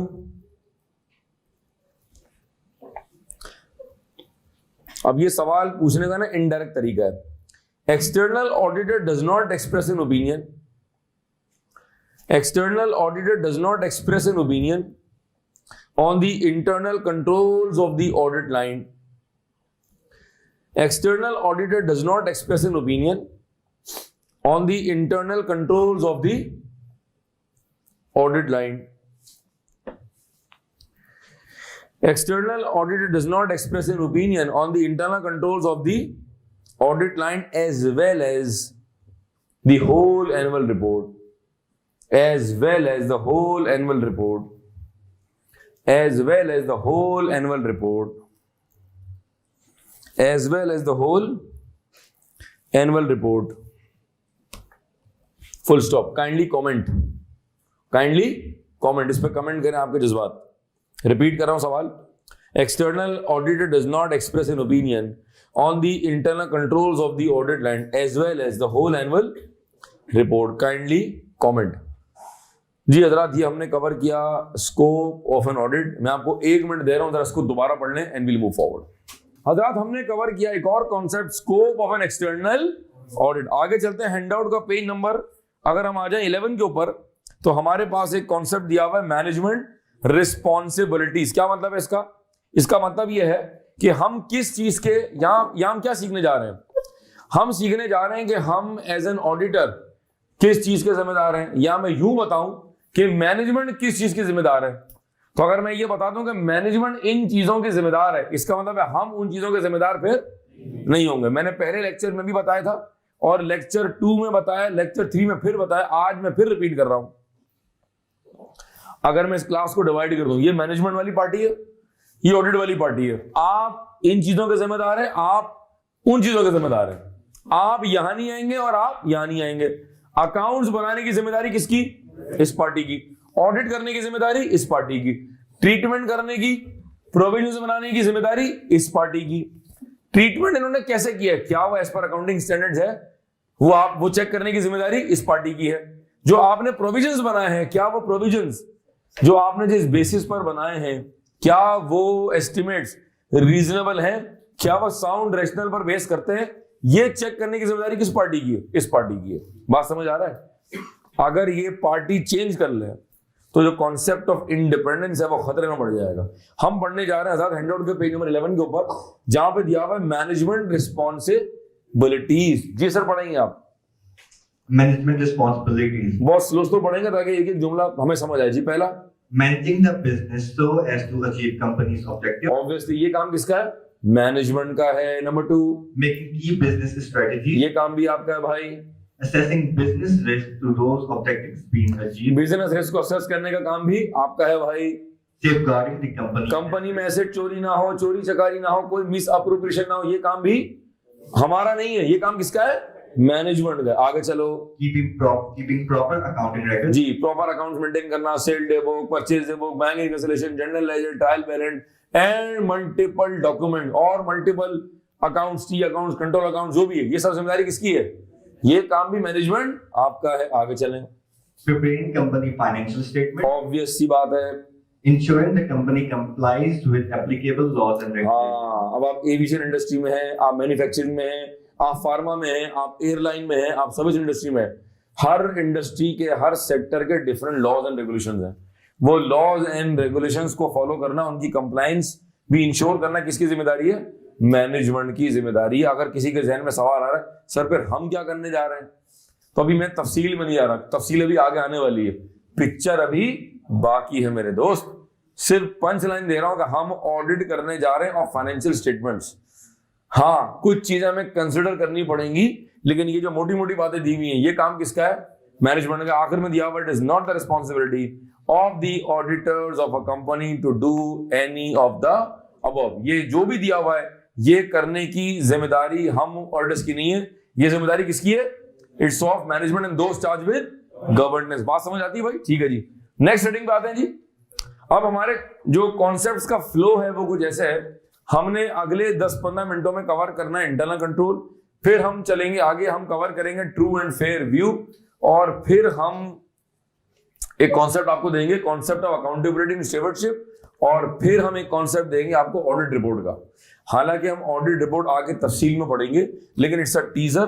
फिर repeat कर रहा हूं, internal control पढ़ा, true and fair view पढ़ा, फिर हमने पढ़ा concept of accountability, और फिर हम इस क्लास में रीड करेंगे ऑडिट रिपोर्ट। वो सिर्फ रीडिंग मकसद होगा, सिर्फ एक इंट्रोडक्शन उसका मकसद होगा एज अ टॉपिक, फिर हम आगे जाके तफसील में उसको देखेंगे। तो लेट्स मूव फॉरवर्ड, और अब हम कवर करने जा रहे हैं कॉन्सेप्ट ऑफ इंटरनल कंट्रोल। अच्छा, ये कॉन्सेप्ट मुझे समझाना बड़ा आसान है, पूछो क्यों? तुम्हारे और मेरे चारों तरफ ये चीजें मौजूद है। Internal control, internal control. आपके घर के बाहर चौकीदार आपने बैठाए हुए हैं, आपने सीसीटीवी कैमरा लगाया हुआ है, आपने घर को ईडीटी से आपने सिक्योर कर लिया, अलार्म बजाएंगे तो फौरन से गाड़ी आ जाएगी, आपने दीवार पे ग्रिल लगाई हुई है, रात को उसमें आपने बिजली छोड़ दी है, सुबह इसमें हीरोइन से चिपके पड़े हैं, अल्लाह माफ करे, हैं जी। गाड़ी में आप सीट बेल्ट लगा रहे हैं, ये भी बेल्ट है, ये भी तरह का कंट्रोल है, 12 ठीक है। तो गाड़ी में सीट बेल्ट लगा रहे हैं, गाड़ी में चोर लॉक लगा रहे हैं, गाड़ी आपने इंश्योरेंस कराई हुई है।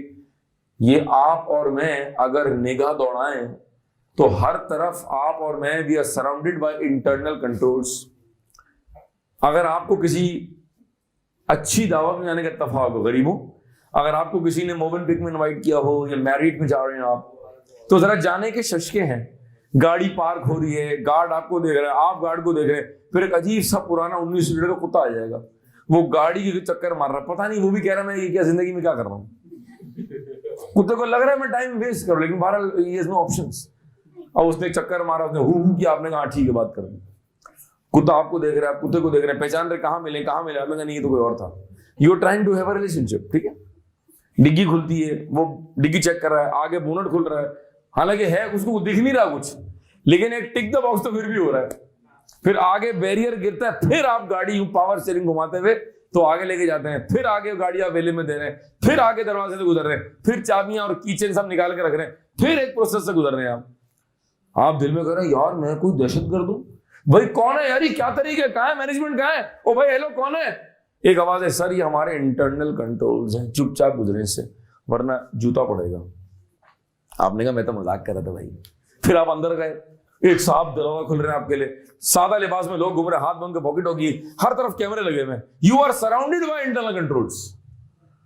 अगर मैं ये इंटरनल कंट्रोल्स प्लग आउट कर दूं तो क्या risk of theft and terrorist activity बढ़ जाएगा?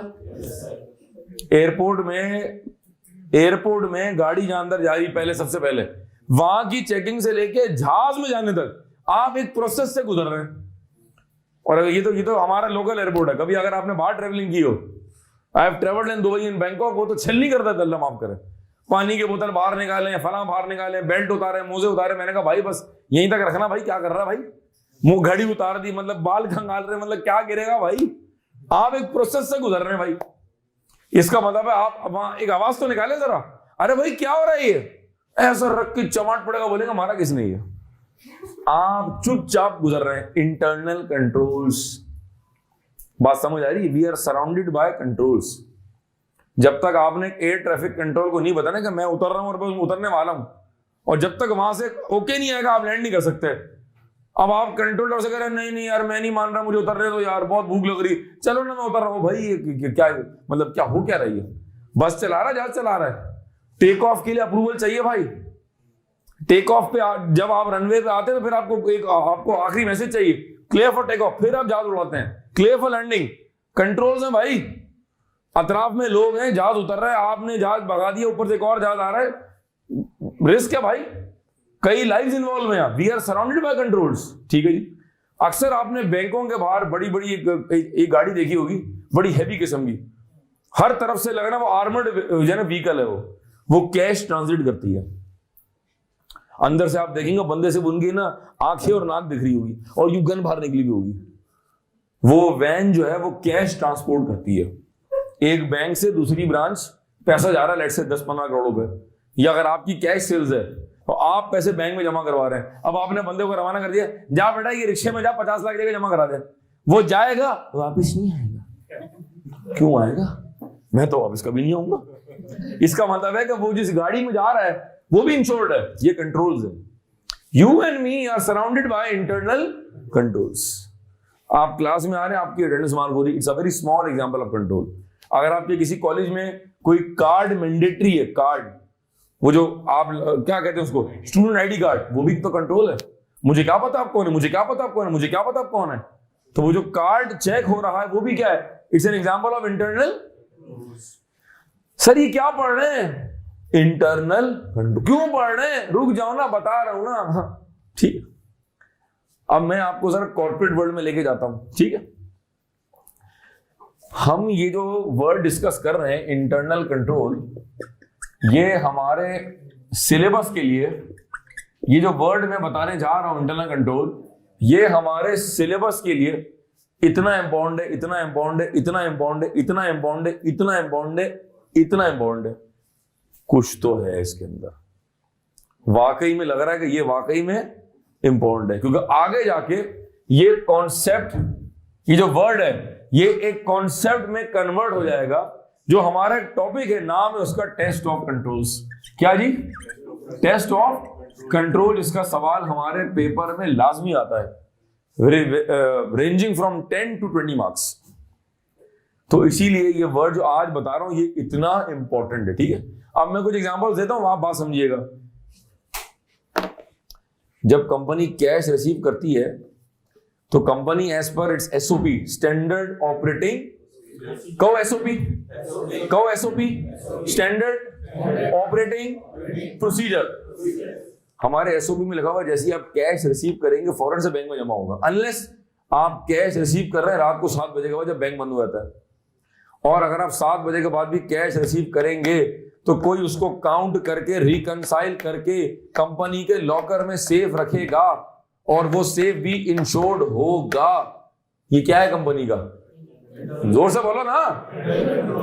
जब कंपनी माल बेचेगी तो गेट पास बनेगा, जब कस्टमर को माल डिस्पैच करेंगे उससे दस्तखत लेंगे। अगर कभी घर में आपने टीसीएस की शिपमेंट रिसीव की हो, अगर किसी ने आपको कभी गुलाब के फूल और कुछ भिजवाया हो, कोई आम की पेटी भिजवाई हो किसी ने आपको, या आपने किसी को भिजवाई हो, या आपने किसी को कोई केक शेक भिजवाया हो, फुप्पी को, ताई को, मुमानी को, उनको नहीं, ठीक है जी। तो टीसीएस वाला जब आपसे आपको गुड्स दे रहा होगा तो आपसे बोलेगा यहां साइन करते हैं साहब, यहां साइन करें, ऐसा करके ना स्टाइल देकर। या बोलेगा सर ये यहाँ थंब लगाना, अब तो जल्दी सिस्टम हो गया, बारकोड ने थंब लगाई दी। आप लोगों मैं नहीं लगा रहा, भाई लगाना, ये थंब क्यों लगवा रहा है आपसे? उसने आपसे थंब नहीं लगवाया, उसने कहा सर पर आप पर विश्वास, सर आप अपने भाई लगते हैं। पौने घंटे में आपने फोन किया टीसीएस को, अरे भाई अब तक माल नहीं पहुंचा है, जबकि माल आपके हाथ में है। हाँ अब तो शिपमेंट नहीं आई है। अरे सर हमारा बंदा कह रहा है कि उसने पहुंचाया है। नहीं आपका बंदा झूठ बोल रहा है। उखाड़ लो जो उखाड़ना। इसका मतलब है वो जो सिग्नेचर आपसे लिया जा रहा है, it's an acknowledgement that you have received the goods, it's an internal control. मेरे पास बहुत सारे सप्लायर्स हैं, हमारे पास बहुत सारे सप्लायर्स हैं जिससे हम एयर कंडीशन परचेस करते हैं। कंपनी ने कहा है एज पर एसओपी हम इन्हीं 4 से परचेस करेंगे, because they are reliable vendors. Vendor A B C D, ये जो आपके पास अप्रूव्ड वेंडर की लिस्ट है, ये वेंडर की लिस्ट का होना इज एन इंटरनल कंट्रोल। आप इन्हीं से परचेस करेंगे, इसके अलावा किसी से परचेस। जब भी आप माल बेचेंगे तो इनवॉइस बनाएंगे, अगर पेमेंट 20 दिन में नहीं आएगी तो आप रिमाइंडर लेटर भेजेंगे, 3 लोग दस्तखत करेंगे, 3 लोग दस्तखत करेंगे, mister A, mister B, mister C. जो 3 लोग दस्तखत कर रहे हैं ये क्या है कंपनी का? It's an internal control, SOP आपका। बैंक रिकॉर्ड कभी बनाते हैं कभी नहीं बनाते, मजाक हो रहा है क्या? बैंक रिकॉर्ड डेली बेस से बननी चाहिए। जितना कैश का, जितना चेक्स का, सॉरी, जितना चेक्स आ रहे हैं जा रहे हैं, जितना इनका फ्लो ज्यादा होगा उतना बैंक रिकॉर्ड बनाने की फ्रीक्वेंसी भी ज्यादा होगी। अगर आप बैंक रिकॉर्ड बना रहे हैं 1 हफ्ते बाद, 2 महीने बाद, 1.5 महीने बाद, तो रिस्क ऑफ थेफ्ट या फ्रॉडरी बढ़ जाएगी। बैंक रिकॉर्ड का बनना, टाइमली बेस पर बनना, उसका मैनेजमेंट का दस्तखत करना is an example of internal control. Abbott laboratories दवाइयां बनाते हैं आप, life saving drugs, not only drugs, life saving drugs. Chemical आया, उसकी इंस्पेक्शन होनी थी, नहीं हुई, उस दिन ये छुट्टी पे था, कह रहा मुझे कफिंग हो रही है, नहीं आया मुझे। केमिकल की इंस्पेक्शन नहीं हुई, केमिकल एक्सपायर्ड था, सारा एक्सपायर्ड केमिकल चला गया अंदर प्रोडक्शन के अंदर, लाइफ सेविंग ड्रग बन गई लाइफ टेकिंग ड्रग, खाए और मौत। इतना बड़ा भंड कैसे हो गया? इतनी बड़ी ब्रीच, इतनी बड़ी मल्टीनेशनल से कैसे हो गया? अरे भाई वो बंदा नहीं आया था, वो भाई एक ही बंदा था, 4 बंदे और तो उनसे इंस्पेक्शन कराते, कंपनी की तो वाट लग जाएगी। इतना बड़ा भंड आपसे कैसे हो गया? बात समझ आ रही है? हम अक्सर देखते ना प्लेन की हाईजैकिंग मूवीज, ये जहाज में असला कैसे आया? कहीं तो ब्रीच हुई है, कहीं तो 2 नंबरी हुई है, 3-4 लोग मिले हुए, कल्यूजन हुआ है, 3-4 लोग मिले तो ये असला जहाज में पहुंचा है, तो हुई हाईजैकिंग। कोई अंदर का बंदा भी इन्वॉल्व है। लॉट ऑफ मूवीज में देखते हैं ना कॉन्स्पिरेसी, बैंक लूट गया, फला हो गया, कैसे? कहीं ना कहीं इंटरनल कंट्रोल की ब्रीच हुई। अब जरा कागज में शाबाश। तो हम आज के लेक्चर को क्लोज करते हैं by making you write few examples and then we continue the next lecture. हमारे पास हैंडआउट का अगर आप पेज नंबर देखेंगे 11, हजरात हम इस वक्त कवर कर रहे हैं कॉन्सेप्ट ऑफ इंटरनल कंट्रोल। सिर्फ मैं जाते जाते एग्जांपल से पहले बताता चलूं, ये जो कॉन्सेप्ट है इंटरनल कंट्रोल का हमारे सिलेबस के लिए बहुत इंपॉर्टेंट है, क्योंकि आगे जाके ये एक टॉपिक में मर्ज हो जाएगा जो मैं ऐसा सेपरेट टॉपिक पढ़ रहे होंगे। और जब हम वो टॉपिक पढ़ रहे होंगे, नाम है इसके जिसका टेस्ट ऑफ तो हम जब टेस्ट ऑफ कंट्रोल पढ़ रहे होंगे तो जितनी एग्जांपल अभी मैंने आपको दी हैं और जो मैं आपको लिखवाने जा रहा हूं इससे कहीं ज्यादा हम एग्जांपल और कवर कर रहे होंगे। इस पे एग्जाम में सवाल बनता है सिनेरियो बेस्ड। टॉपिक का नाम है test of control to be discussed in future. फिलहाल आप नोट कर लें इंटरनल कंट्रोल की क्यूट सी एग्जांपल्स। पहले एग्जांपल लिखें। सर कितनी एग्जांपल है? टोटल मैं आपको 10 एग्जांपल लिखवाऊंगा ताकि आप घर में रिवाइज कर सकें। पहली एग्जांपल, हर जुमला में 2 बार रिपीट करूंगा। Goods are inspected on arrival in the factory. Goods are inspected on arrival in the factory. Goods are inspected on arrival in the factory. Pick कर गए? Goods are inspected on arrival in the factory. Number 2, purchases are made only from authorized vendor.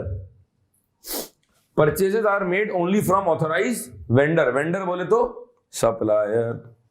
Vendor बोले तो supplier. Purchases are made only from authorized vendors. Number 3, sales invoices should be sequentially pre-numbered. आगे जाकर बात करेंगे। Sales invoices, जब माल बेचते तो क्या बनाते हैं आप? जब माल बेचते हैं तो क्या बनाएंगे? Sales invoice. क्या बात है जी आपकी। Sales invoices should be sequentially pre numbered. Sales invoices should be sequentially pre numbered and must be approved by responsible official. Sales invoices should be sequentially pre numbered and must be approved by responsible official. अभी मैं सिर्फ ये जुमले लिखवा रहा हूं, आगे तफसील में लेक्चर आएगा।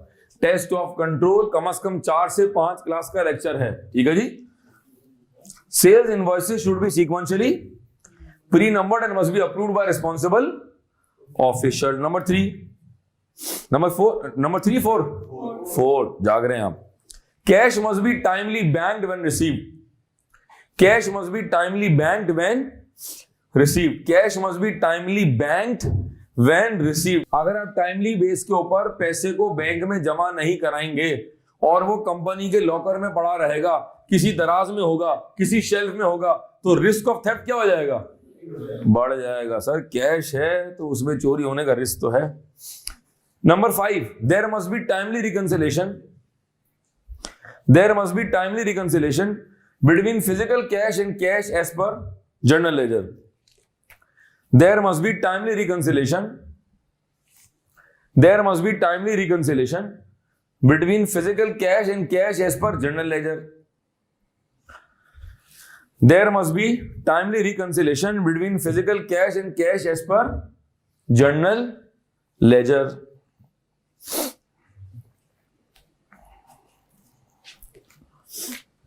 हजरात ये मैंने कितने पॉइंट लिखवाए आपको?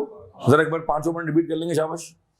Goods are inspected on arrival in factory. Number 2, Purchases are made only by authorized vendor. purchases are made only from authorized vendor या supplier. Number 3, Sales invoices should be sequentially pre-numbered and must be approved by responsible official. आगे चलें। Cash must be timely banked when received. ठीक है There must be timely reconciliation between physical cash and cash as per general ledger. हजरात, ये हमने cover किए 5 points. इनको दोबारा पढ़े एंड विल मूव फॉरवर्ड।